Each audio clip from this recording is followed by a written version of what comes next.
yang tepat, kita obrolkan lagi, ya. Jangan bersih tegang, pokoknya dia harus kalah dari aku, gitu. Oke, kemudian jangan dibandingkan. Kita yang tua aja tak suka dibandingkan, ya.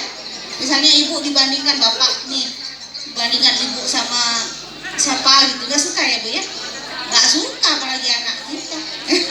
Ya, kita bandingkan, coba kayak abang tuh ranking 1. apalagi coba kayak adikmu tuh rajin bantu mama di rumah, ya Bu. Iya apa iya Bu? Iya. Membandingkan, suka sekali ya. Tips kelima, lepaskan masa lalu. Itu yang saya katakan, kalau anak kita pernah melakukan kesalahan yang lalu, sudah jangan dibahas. Ini kesalahan yang baru yang kita bahas. Jangan ungkit lagi yang lama itu. Dia bilang, oh, ingat terusin kesalahan aku gitu ya. Kayaknya aku salah ya. Salah terus aku itu.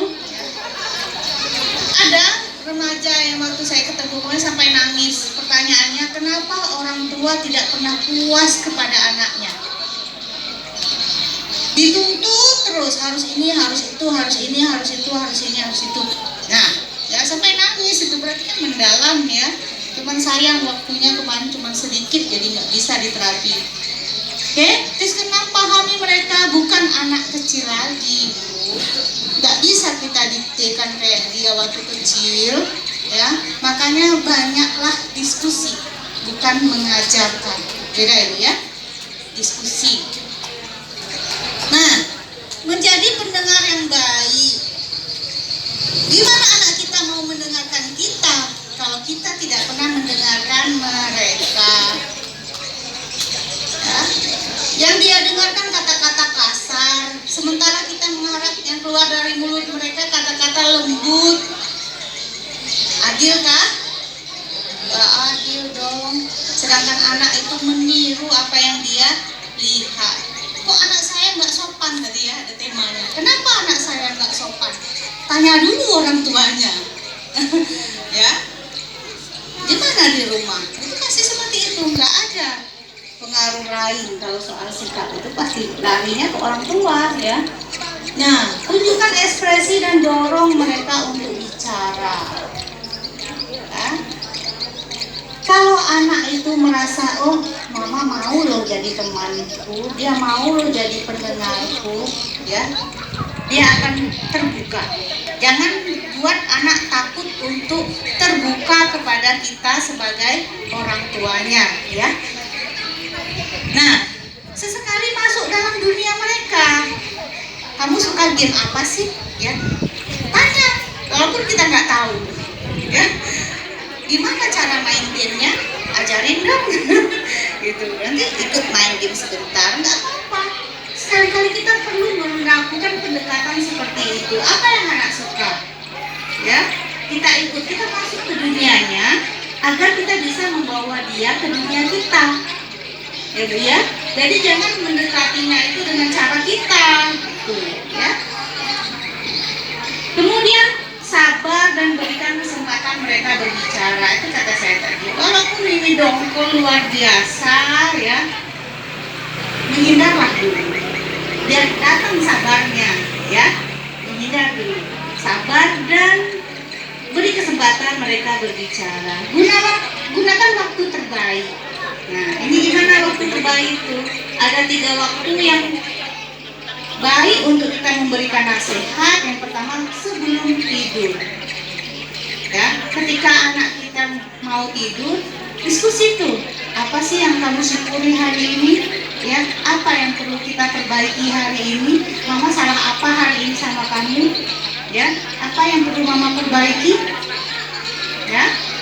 Kemudian saat naik kendaraan, 4 misalnya, saat naik kendaraan, sebelum tidur, saat makan, kemudian saat anak sakit. Ya, kalau sakit itu anak biasanya manja. Ya, apapun yang kita omongin pasti didengarnya. Ya.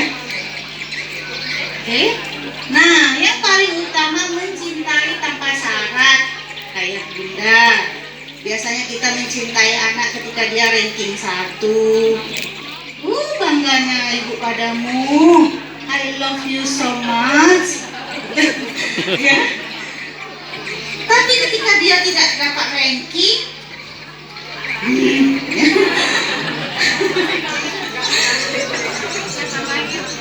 harus ada sesuatu baru kita ingin mencintainya gitu. Berarti kan ada syaratnya untuk cinta itu, ya. Sedangkan cinta kita terus berubah setiap hari, ya. Nah, buat mereka merasa dicintai, memang penting mencintai anak, tapi membuat anak merasa dicintai itu jauh lebih penting. Banyak ibu kasus-kasus yang saya tangani karena anak merasa tidak dicintai. Ya, aku ini sebenarnya dianggap nggak sih di rumah? Ya, aku ini sebenarnya anak siapa sih?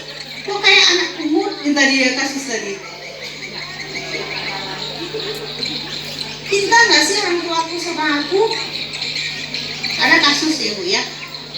Anak itu dari kecil tidak pernah ditegur sama ibunya sampai besar. Jadi kalau lewat di rumah, lewat diem aja. Akhirnya anaknya apa ya Bu? Hamil di luar nikah hanya karena ingin keluar dari rumah. Bayangkan sampai segitunya, dia mencelakai dirinya sendiri agar tidak lagi di rumah itu. Jadi pas datang ke rumah saya, di pintu itu udah bercucuran air mata, padahal belum masuk. Nah, Bu, nanti ya, baru masuk rumah saya, dia udah keluar air matanya. Itu saking dalamnya rasa sakit yang dia alami. Jangan kira Bu, kita tidak pernah meninggalkan rasa sakit di hati anak kita. Makanya perlu setiap malam itu kita evaluasi. Ya, kasihlah waktu anak 30 menit aja sebelum tidur, ya, untuk mendengarkan keluh kesahnya. Kadang anak ada yang ngaku, Bu, Ma, tadi di sekolah ada yang ngejek aku. Alah, gitu aja kamu kok cemen. Padahal ya, dia mau ngasih tahu ini aku dibully di sekolah. Akhirnya dia nggak pernah ngomong. Di sekolah pernah diejek, dibilang bencong. Ini bahaya loh. Kalau dia sampai meletakkan kata bencong ke dalam dirinya, lama-lama dia bisa jadi LGBT. Kenapa aku dibilang bencong? Oh, aku ternyata dimulai. Ya, padahal dia selama ini nggak sadar. Dia tidak merasa dirinya dimulai. Akhirnya dia merevisi dirinya. Oh, aku ternyata lebih putih dari teman-temanku. Aku lebih halus seperti perempuan. Akhirnya jadi. Jadi jangan diabaikan Ibu ya perasaan anak itu. Ketika dia ngomong, kita dengarkan apa yang mau dia bicarakan. Ya, jangan dianggap hal yang sepele. Nah, dalamnya hal yang harus dihindari dalam berkomunikasi yaitu kritikan terhadap ide, perasaan, pemikiran anak dan terhadap diri anak sendiri. Kita banyak kritikan ya. Kemudian membahas kesalahan yang pernah dilakukan seperti yang saya katakan tadi, mengarahkan atau mendikte bagaimana seharusnya dia melakukan sesuatu. Seharusnya kita berdiskusi, kalau seandainya kayak gini gimana menurut kamu. Kan diskusi seperti itu ya, dua arah, bukan kita diktekan. Melakukan hal-hal yang membuat anak merasa rendah diri dan bersalah. Kata-kata yang kamu anak durhaka ya, kamu itu nggak pernah manut sama mama gitu. Kemudian nih, perlu anak kita itu dibimbing coaching. Makanya saya ada fasilitas di layanan saya itu coaching remaja. Media dan pornografi ini harus ada pembahasan sendiri. Ya, bagaimana mereka memanage menggunakan handphone ya ketika melihat sesuatu. Kadang itu kan mereka nggak ada tujuan melihat